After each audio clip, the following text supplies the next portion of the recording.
कैसे हो आप सभी। मिट्टी चैप्टर को आपने अच्छी तरीके से समझ लिया है, भौतिक भूगोल की दृष्टि से भी और भारतीय भूगोल की दृष्टि से भी। अब इससे संबंधित एक छोटा सा टॉपिक बचा हुआ है, मृदा अपरदन एवं सुधार, जिससे संबंधित हमें क्वेश्चनों की प्रैक्टिस करनी है। लेकिन उससे पहले इसके जो कॉन्सेप्ट है वो भी यहीं पर क्लियर करा देते हैं। आइए स्टार्ट करते हैं। तो आप चैप्टर का नाम डालेंगे मृदा अपरदन एवं सुधार, ठीक है। उसके बाद इसके क्वेश्चन भी कर लेंगे। थोड़ा सा लगभग 20-25 मिनट की बातें हैं, बातों को समझ लेते हैं और उसके बाद इसके क्वेश्चन भी लगा लेंगे, ठीक है। ज़्यादा नहीं है, 10-12 क्वेश्चन इसके हैं। तो आइए स्टार्ट करते हैं।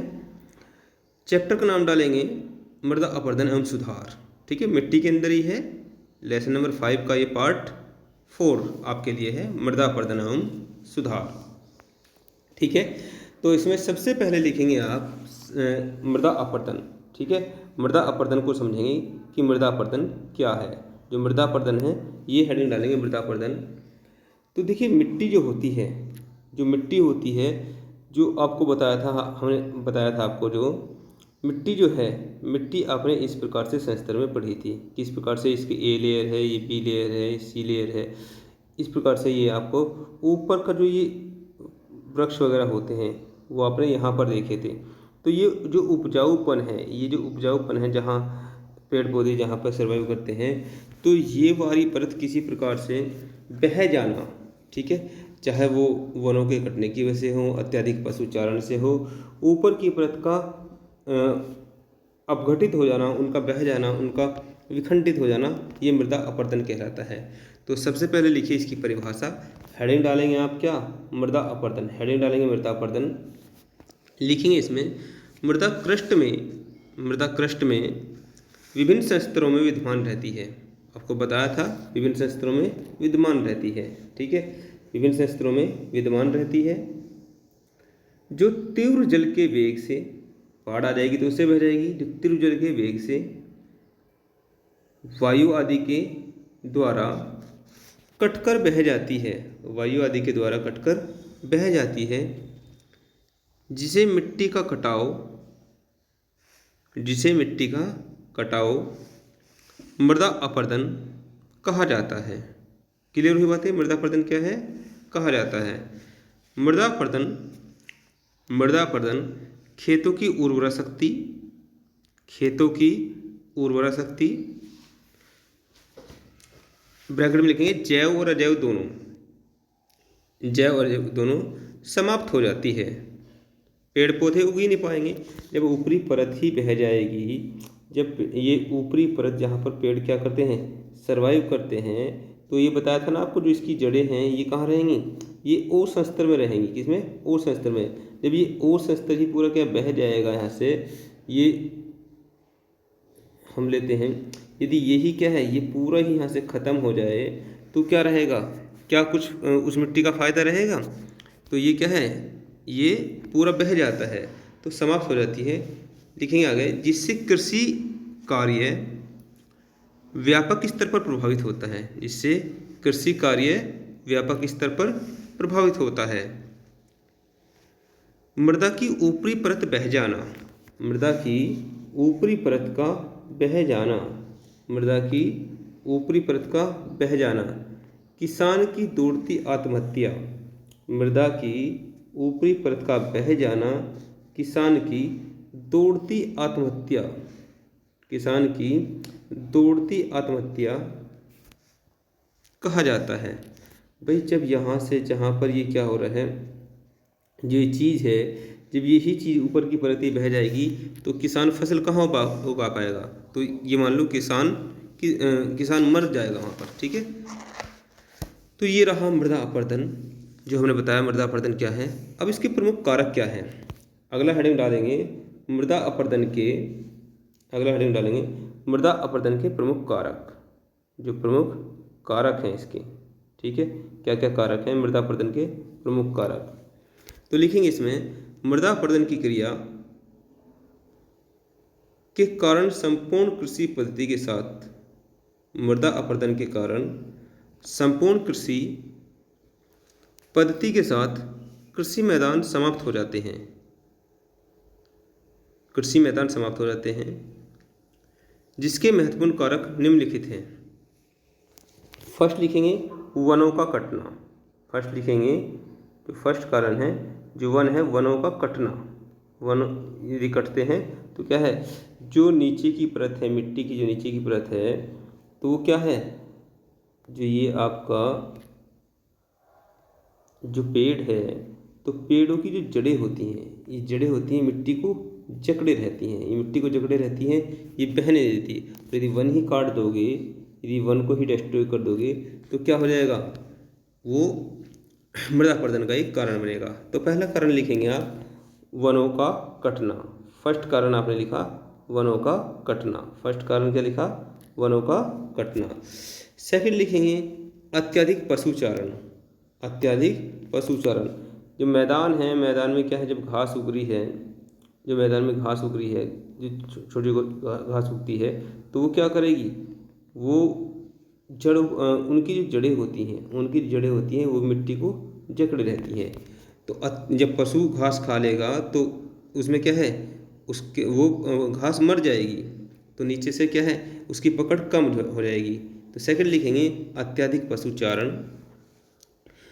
तीसरा लिखेंगे अवैध खनन। तीसरा लिखेंगे अवैध खनन, जो कोयले से खानों को निकाला जाता है अवैध रूप से। अवैध का मतलब क्या होता है, जो वैध रूप से करोगे तो उसका एक क्राइटेरिया होता है, और अवैध रूप से करोगे तो नो लिमिटेशन, वो डायरेक्ट मिट्टी को क्या है, वो काटता चला जाएगा, तो ऊपर की परत क्या है, उपजाऊ परत को तो काट देंगे। ठीक है, तो अवैध खनन है। चौथा लिखेंगे, चौथा कारण झूम कृषि। चौथा कारण लिखेंगे क्या, झूम कृषि। और इस बात को समझने की जरूरत है कि झूम कृषि क्या होता है। चौथा कारण है झूम कृषि। अब झूम कृषि क्या बोलते हैं, ये होता है शिफ्टिंग एग्रीकल्चर। क्या होता है, शिफ्टिंग एग्रीकल्चर। देखिए जंगल है और वहाँ से पहले क्या होता था, थोड़ा बहुत साफ फूफ किया वहाँ से जंगल को, और वहाँ पर कृषि कार्य करना स्टार्ट किया, और जब वहाँ से उत्पादन कम होने लगा तो दूसरी जगह, तो इस प्रकार से एक जगह ऊसर भूमि पैदा हुई, वहाँ की जो मिनरल्स थे उस भूमि में पेड़ पौधे उगे, उसके पश्चात दूसरी जगह चले गए जब यहाँ पर नहीं हुआ, तो उसकी जो समस्या थी उसकी समस्या को दूर ना करके जगह जगह खेतों को क्या है, मिट्टी को क्या है, वो अनउर्वरक बना दिया। ठीक है, तो झूम कृषि क्या होता है, शिफ्टिंग एग्रीकल्चर क्या होता है, एक जगह खेती करेंगे और फिर दूसरी जगह कर लेंगे। तो जैसे हम सपोज करो बात करते हैं, मान करते हैं ये क्षेत्र है, ये क्षेत्र है, अब ये पूरा भारत है, सपोज करो ये क्या है, ये पूरा भारत है, ये पूरा भारत है, भारत का चित्र बना देते हैं, ये भारत है, ये भारत है, और इस भारत में यहाँ पे क्या है, ये लोग कृषि कर रहे हैं, कुछ लोग कृषि कर रहे हैं, इस क्षेत्र पर कृषि की, यहाँ पर कृषि की, और यहाँ पर कृषि करने के पश्चात जब यहाँ के मिनरल्स को पेड़ पौधे ने लिया और यहाँ के पश्चात फिर वो यहाँ चले गए, तो यहाँ पर क्या भूमि ऊसर बन गई, यहाँ पर ऊसर बन गई, फिर यहाँ पर, फिर यहाँ पर, इस तरीके से जगह जगह झूम कृषि जो शिफ्टिंग होती है इसको झूम कृषि कहते हैं। आदिवासी टाइप के लोग इस प्रकार से करते थे। तो चौथा लिखा आपने झूम कृषि या शिफ्टिंग एग्रीकल्चर। ठीक है, तो ये रहे मृदा अपरदन के प्रमुख कारक। बाकी और भी बहुत सारे कारक हैं, वो जो भी कारण मृदा की ऊपरी परत को नष्ट करेगा वो क्या, वो मृदा अपरदन के कारकों में आएगा। अब लिखेंगे प्रभावित क्षेत्र। नेक्स्ट हेडिंग लिखेंगे प्रभावित क्षेत्र।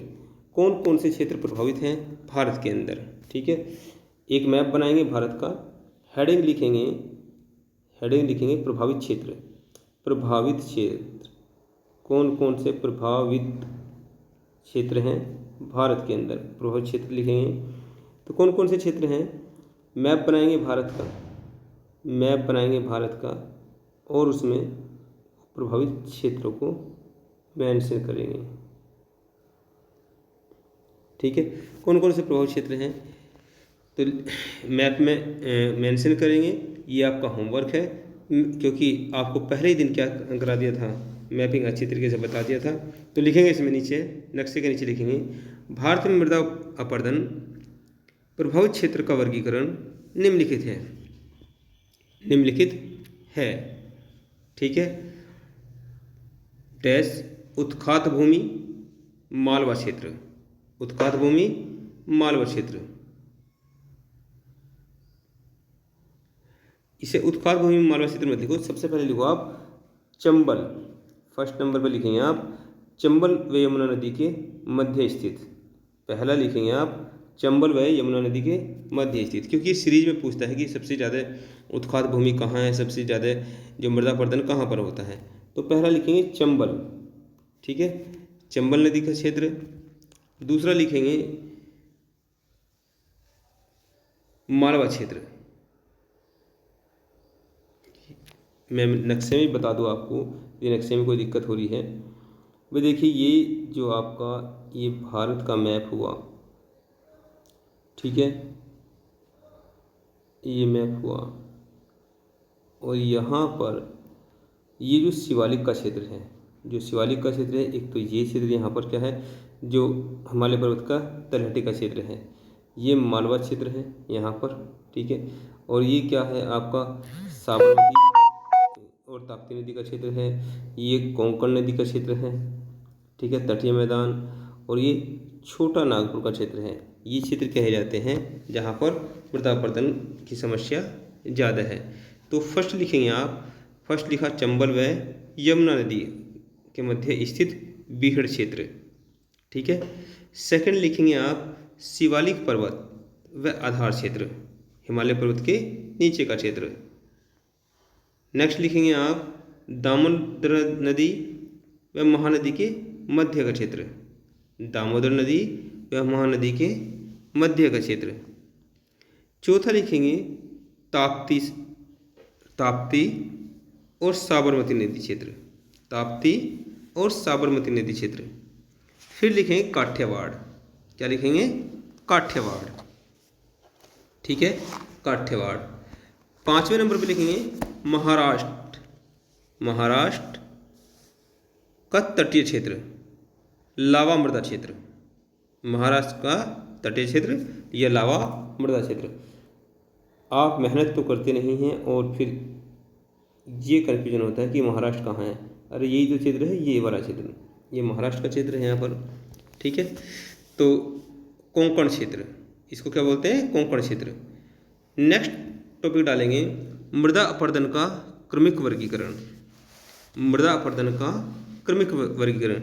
क्रमिक वर्गीकरण से मतलब क्या है, क्रम से मृदा अपरदन किस किस प्रकार से होता है। तो लिखेंगे इसमें हेडिंग डाला आपने मृदा अपरदन का क्रमिक वर्गीकरण, यानी कि क्रम से कौन सा मृदा अपरदन पहले होता है, फिर उसके बाद कौन सा होता है, उसके बाद कौन सा होता है। लिखेंगे मृदा अपरदन चूंकि विभिन्न कारकों द्वारा होता है, इस कारण इसके विभिन्न संरचना के आधार पर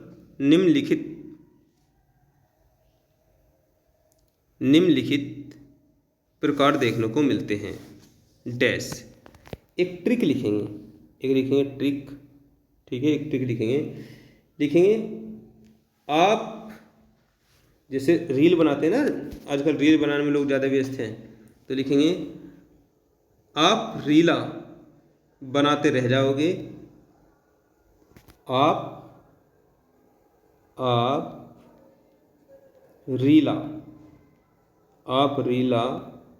बनाते रह जाओगे, ब्रैकेट में बंद कर लेंगे, उसका कोई यूज़ नहीं है। आप रीला बनाते रह जाओगे और मृदा अपरदन होगा तो धारा में बह जाओगे, यानी कि उसकी धारा में बह जाओगे, यानी कि मिट्टी के ऊपर आप ऐसे पहाड़ के ऊपर खड़े हो, रीला बनाते रहोगे और धारा में बह जाओगे। तो पहला लिखेंगे आपसे असफाल अपरदन, इससे क्या है, आपके ऐसे क्या है, असफाल अपरदन। पै से है, जो पै है तो पै से है परत अपरदन, रीला सा है रीला अपरदन, ठीक है, रील से है रीला अपरदन। और ये जो आका डंडा है इससे है आपका अवनालिका अपरदन, धारा से धारा अपरदन या धारा चैनल अपरदन। आइए समझते हैं ये सब क्या है, अलग अलग प्रकार से समझते हैं। सबसे पहले हेडिंग डाल लीजिए असफाल अपरदन। देखिए जो वृक्ष होता है तो वृक्ष इस प्रकार से आपने देखा होगा वृक्ष, तो जब बारिश होती है यहाँ पर, ये जो बारिश की ड्रॉप पड़ती है, नीचे की तरफ बारिश की ड्रॉप पड़ती है, तो यहाँ पर मिट्टी हल्की हल्की कहीं से बूंद बूंद सी दिखाई देती है मिट्टी पर, ठीक है। ये, तो ये क्या कहलाता है? रीला अपर्दन। तो नोट कर लीजिए, सॉरी असफाल अपर्दन, ये क्या कहलाएगा? असफाल अपर्दन।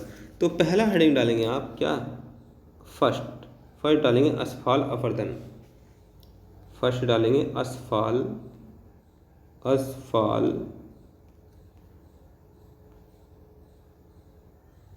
अपर्दन। ठीक है, तो इसमें लिखेंगे जब वर्षा जल पेड़ की पत्तियों द्वारा, जब वर्षा जल पेड़ की पत्तियों द्वारा मृदा में या मिट्टी में, मृदा में या मिट्टी में गिरता है, मृदा में गिरता है, तो उस क्षेत्र विशेष में जल की बूंदें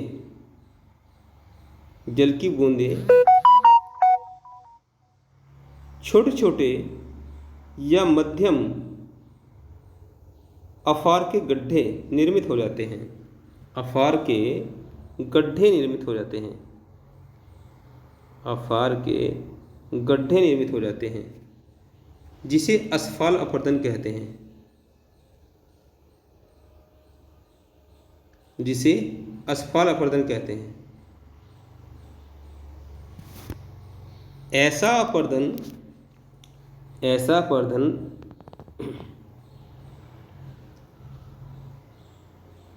वृक्षों के नीचे देखने को मिलता है।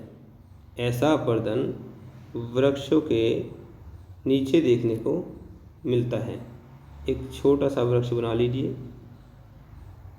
ठीक है, और यहाँ पर स्पॉट दिखा दीजिए इस प्रकार से पेड़ के आसपास। ठीक है, ये क्या रहेगा? असफाल अपर्दन। नेक्स्ट बात करते हैं परत अपर्दन। नेक्स्ट बात करते हैं परत अपर्दन। तो परत अपर्दन क्या है? जो परत अपर्दन है तो वो क्या है? परत अपर्दन लिखेंगे जब तीव्र जल के वेग के कारण मृदा की परत बह जाती है,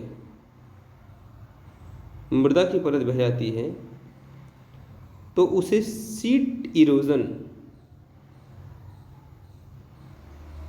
परत अपर्दन कहा जाता है। उसे सीट इरोजन या परत अपर्दन कहा जाता है। इसे ही किसानों की दौड़ती आत्महत्या भी कहते हैं। भाई ये किसान का खेत है, ये 5 बीघे खेत है, इसकी ऊपर की परत बहेगी, तो अब ये नीचे की परत का क्या करेगा? क्या यहाँ पेड़ पौधे उग पाएंगे? क्योंकि पेड़ पौधे तो क्या है, ये ऊपर की परत ओलेर में ही उगते हैं। ठीक है, और ये सब क्या हो गया? ये सब उसका यहाँ से ये परत बहेगी, तो ये क्या हो? किसान की, अब इस गड्ढे का क्या करेगा वो? तो इसे किसान की दौड़ती आत्महत्या कहते हैं। नेक्स्ट बात करते हैं रील अपर्दन। हेडिंग डालेंगे रील अपर्दन। लिखेंगे जब मृदा में कम गहरी, जब मिट्टी में कम गहरी छोटी छोटी नालियों के समान, छोटी छोटी नालियों के समान मृदा का कटाव होता है, मृदा का कटाव होता है, उसे रील अपर्दन कहते हैं। उसे रील अपर्दन कहते हैं। नेक्स्ट लिखेंगे अवनालिका अपर्दन।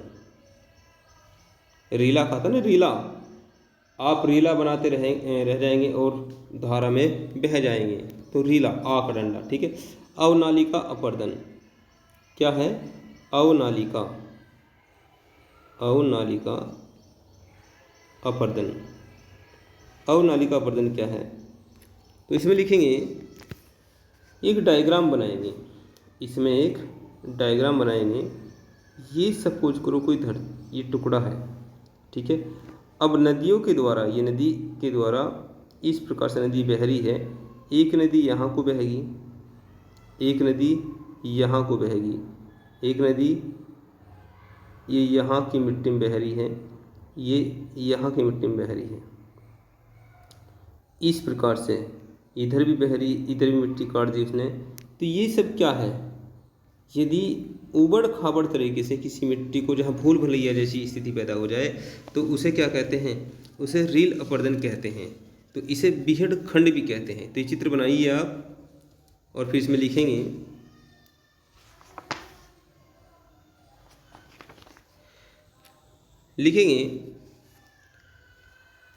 रील अपर्दन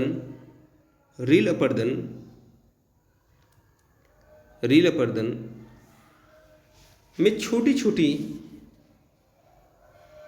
नालिकाओं के द्वारा कटाव होता है, जबकि अवनालिका अपर्दन में ये नालियाँ बड़ी और व्यापक हो जाती हैं। उदाहरण मालवा पठार। ये जो बनाया था चित्र किसका था? मालवा पठार का था। उदाहरण के रूप में लिखेंगे मालवा पठार, ठीक है, एग्जाम्पल के रूप में लिखेंगे मालवा पठार।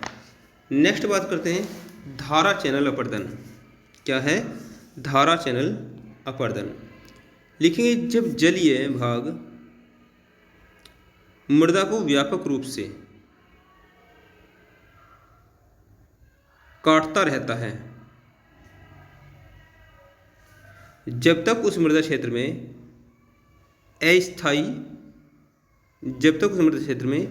अस्थायी या स्थायी ढाल ना बन जाए, उसे धारा चैनल अपर्दन कहते हैं। क्या कहते हैं? धारा चैनल अपर्दन कहते हैं। इस प्रकार का अपर्दन पर्वतीय क्षेत्रों में देखने को मिलता है।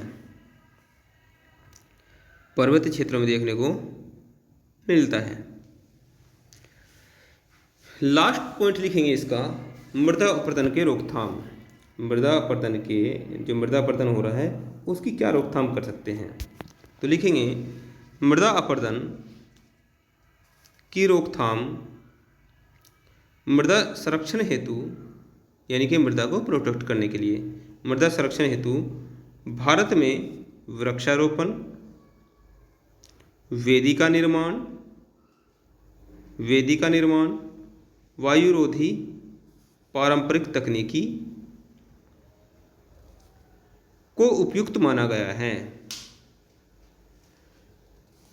जिसमें काफ़ी हद तक मृदा कटाव को रोका जा सकता है। इसके अलावा मृदा सुधार, फसल चक्रण, सस्यावर्तन भी बोलते हैं। लिखेंगे ऐसे फसल चक्रण को सस्यावर्तन भी बोलते हैं। सस्यावर्तन मिश्रित खेती, बहुफसली खेती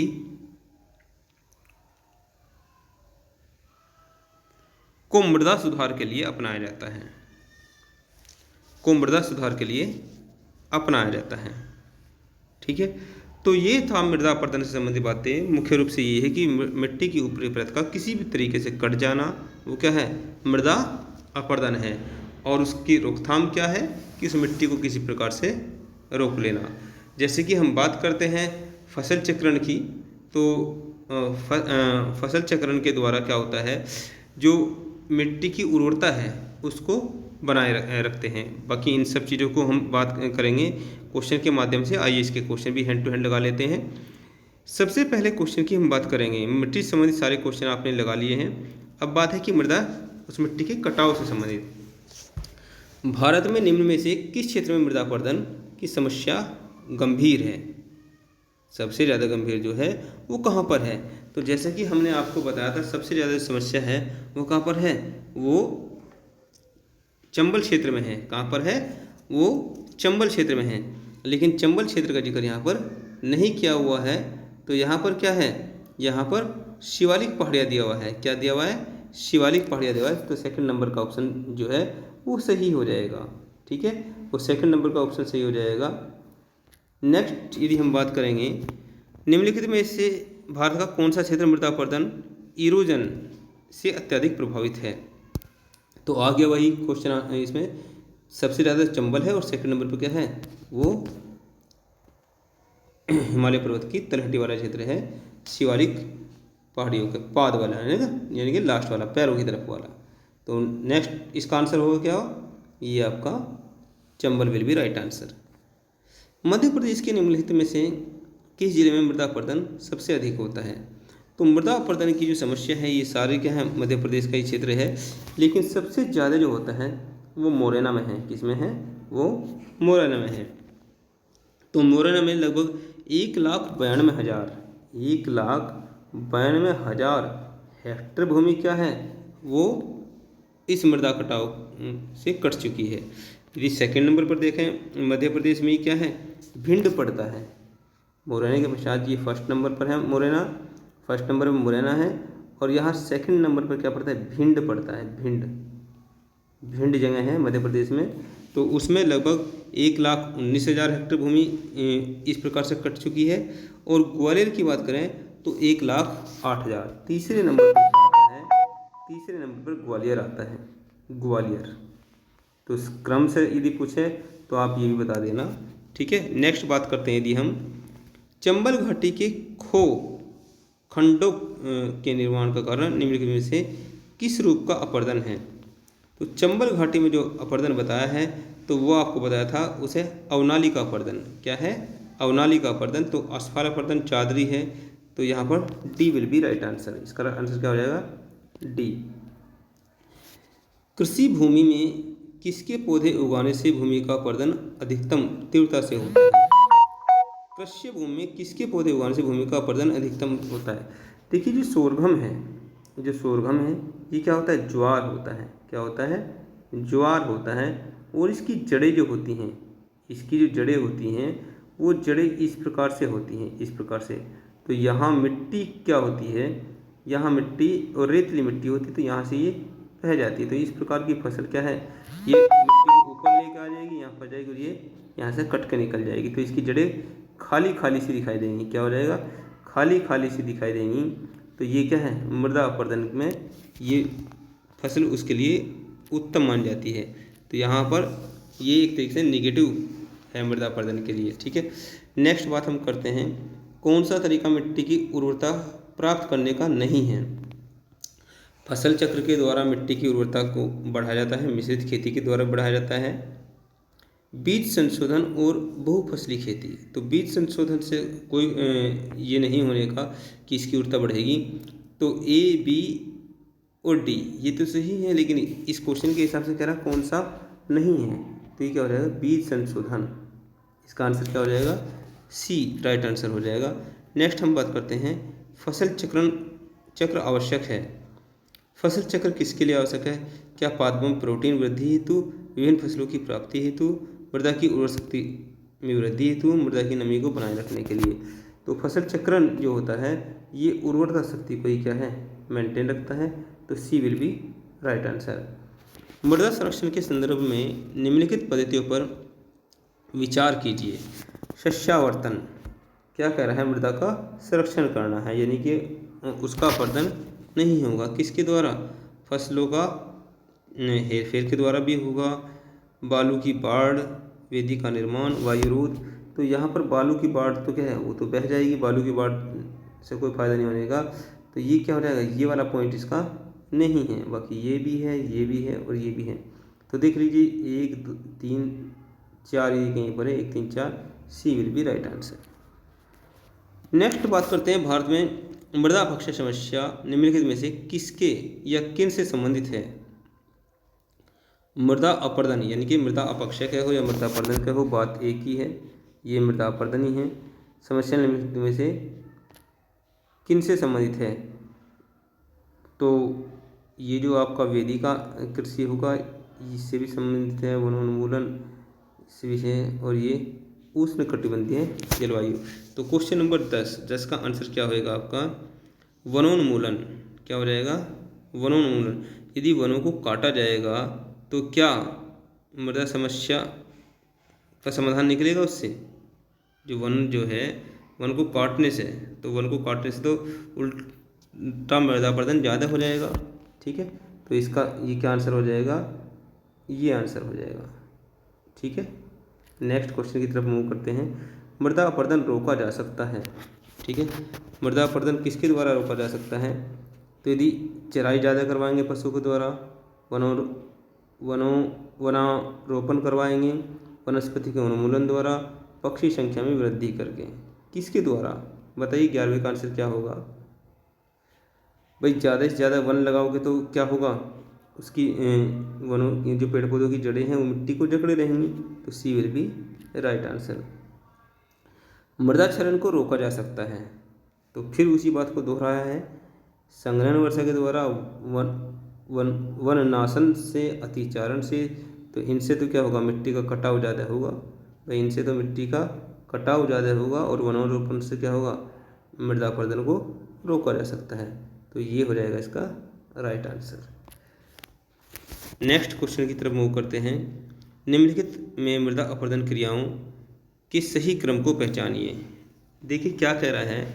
अभी अभी जो हमने आपको बताया था, जो आपको एक ट्रिक बताई थी, ठीक है, जो आपको एक ट्रिक बताई थी कि आप रीला बनाते रह जाएंगे और धारा में बह जाएंगे।